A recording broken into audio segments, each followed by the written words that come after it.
How did you set the budget for the film?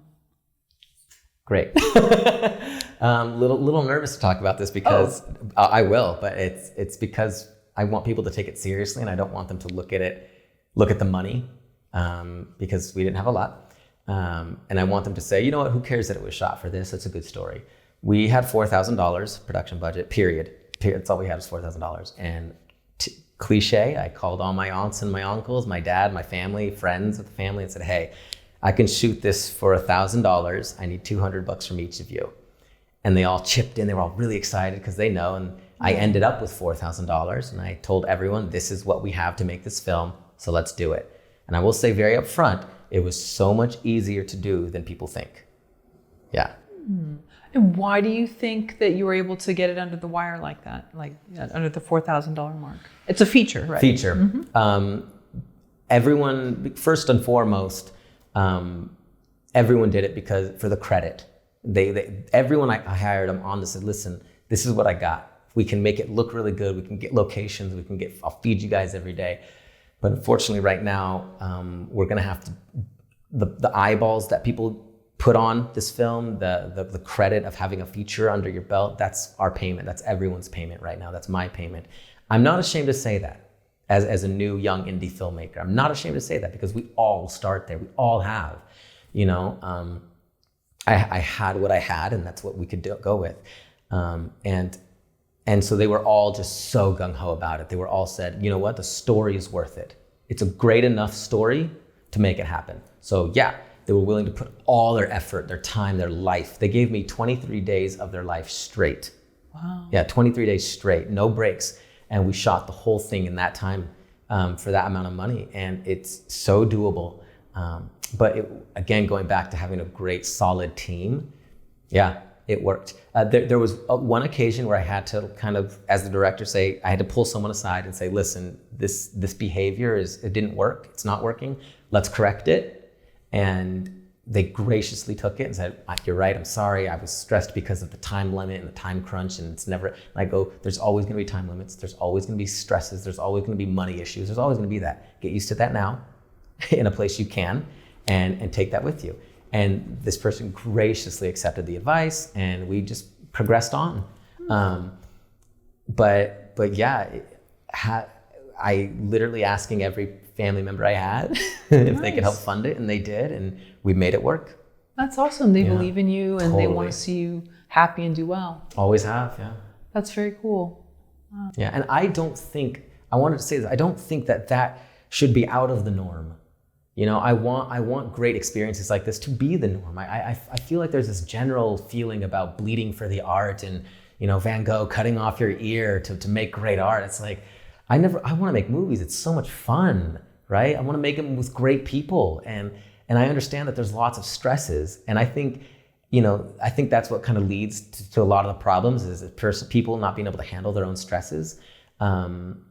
But if you can set your ego aside and just have a great time making movies with people, then that's the reason we were able to do it with $4,000, because everyone involved was just excited and happy to do it.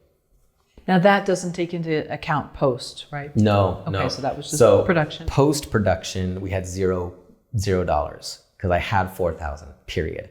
So again, I reached out to a lot of young people who are trying to develop credits for themselves, sound engineers, sound mixers, composers. And I said, hey, you want to be credited on a feature? This is what I can offer later. This is what we're doing. All of them. Again, number one rule, ask first, right? And I just asked, hey, would you want to be a part of this? Every one of them said yes.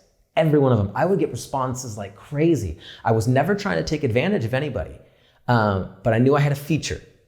And that magical word is amazing, right? And you know, in the post, I would let people, like our editor, for example, I said, hey, my editor was doing a lot of industrials, and he was really looking to get into narrative work. And I said, I have a feature. And he said, okay, let's do it. And he gave so much, just 6 months of his time to edit the whole thing. Oh, wow. I mean, and turnaround was amazing. Taking notes so graciously. I would always ask, what do you think? You know, being collaborative, and it was just an amazing experience. My editor is Matt Ron, amazing guy.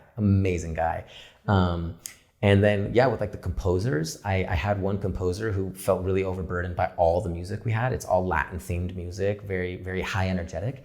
And I said, hey, would you mind if I got a bunch of other guys to work? And they said, yeah. So I would reach out to a bunch of composers and said, hey, can you do 2 songs? All, yes, totally, 100%, yes. I said, this is the deal. We don't have this or that. And they said, totally fine. I can manage 2 songs. And they all just jumped on board, and it was just amazing. You know, some of the songs I had to cut, some of the songs I used, whatever. But it was really an exciting experience to just bring a bunch of people in because they wanted to be a part of a feature, you know? Do you think if it had been a short, it would have been different? Just because with the feature, okay. Yeah, I think so. Features it's such a calling card. It's a huge calling card when you are accredited to a feature. I keep saying that word, but I can't stress it enough. It's a big word in this industry. It is, and yeah. When you have a feature to do or being done or working on, people want to be a part of that, especially if it's the first time for them.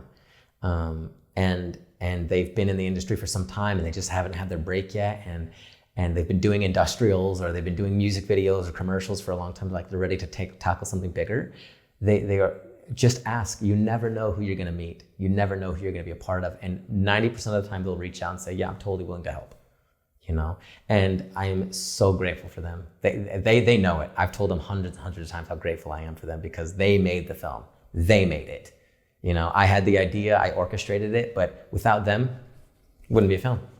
And did you screen it for all of them? Oh yeah. And how was that? It was exciting first and foremost, it was exciting to have the crew and cast see it because it was their sweat and blood that went into it. But then having random people there also, friends, families, you know, who could then validate their work, validate what we had done and say, yeah, it was great, or it was good, or I loved it, it was watchable, which is what I wanted more than anything, just to have a watchable film, something people could watch on a Friday night, you know? And to see their reactions like, oh my gosh, like it happened. It like, I think a lot of people in LA, they talk a lot more than they act. And I've met a lot of them and, oh, we're gonna get a feature done, this and that. And the fact that it got done and they saw that it got done, they were like, whoa, this like happened. And then to have people watch it was crazy for them, I think. It's amazing. That's really cool. Yeah. How do you find these young, eager creatives that will work on a feature film? Okay. So I went to a site called Mandy.com. I went to Craigslist and I posted an ad with very transparent instructions. This is what we're doing. This is what I have. This is what I can offer you. Very transparent, as honest as possible. And the people who were okay with that emailed. And if they weren't okay with that, then they didn't email, right? I got a ton of emails, so many, hours after I posted. I'd love to be a part of it. I'd love to read the feature. I'd love to help with the music. I'd love to do this or that. And Mandy.com was a great resource. Craigslist was a great resource. Of course, I vetted a lot of them, for sure. Sure.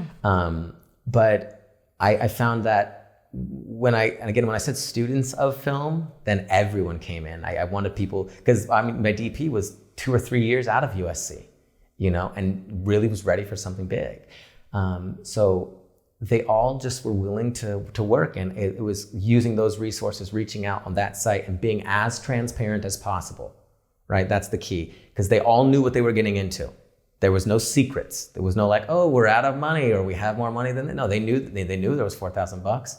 They knew what they were getting into, and that was that. And they will, if you build it, they will come, right? They will reach out to you if they're interested. And if they're not, they won't. Don't worry about them.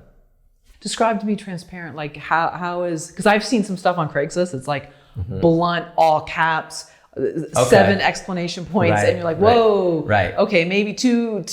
Letting people know what they're getting in for. So I have a feature film. We are shooting it for 20 days straight, no breaks. We have $4,000. That $4,000 is going to locations, it's going to equipment, and it's going to feeding you.